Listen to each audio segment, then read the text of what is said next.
Hi മക്കളെ, അസ്സലാമു അലൈക്കും. നമുക്കിന്ന് ഫ്ലാക്സ് സീഡ് ചണവത്ത് വറുത്ത് പൊടിക്കാം. ചീനച്ചട്ടി അടുക്കി വെച്ചിട്ടുണ്ട്, അതിലേക്ക് ചണവത്തിട്ട് കൊടുക്കാം. ഈ കൂട്ടിയും കുറച്ച് നമുക്കിത് വറുത്തെടുക്കാം. ചണവത്തോടെ പൊട്ടി വരുന്നുണ്ട്.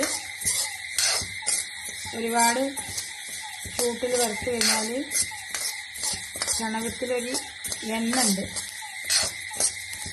വരും. അതുകൊണ്ട് നമ്മൾ തീ കൂട്ടിയും കുറച്ചും കൊണ്ട് ഇങ്ങനെ കൊത്തുന്ന ശബ്ദം കേൾക്കുന്നുണ്ടല്ലോ.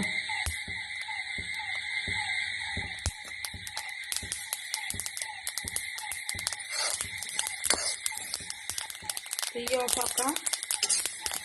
ചീനച്ചട്ടിയുടെ ചൂട്ടിൽ തന്നെ പൊട്ടി നമുക്കിനി അടുത്ത പാത്രത്തിലേക്ക് മാറ്റി ആറിയ ശേഷം പൊടിച്ചിട്ട് വരാം. ചണകത്ത് നമുക്ക് പൊടിച്ചിട്ട് വരാം. ചണകത്ത് നമ്മൾ പൊടിച്ച് വന്നിട്ടുണ്ട്. നമുക്കൊരു പ്ലേറ്റിലേക്ക് കൊട്ടിയിട്ട് ഒരു പാത്രത്തിലേക്ക് മാറ്റി വയ്ക്കാം. ഒരു ഗ്ലാസ് പാത്രത്തിലേക്ക് എടുത്ത് വയ്ക്കാം. നല്ല മുറുകിയ മൂടി കൊണ്ട് ടൈറ്റായിട്ട് മുറുക്കണം. നമുക്ക് ചൂടുള്ള വെള്ളത്തിലിട്ടിട്ട് ദിവസേന രാവിലെ കുടിക്കാം. അല്ലെങ്കിൽ നമുക്ക് 11 മണിക്കോ 5 മണിക്കോ ഏത് സമയത്തും ഇത് കുടിക്കാം.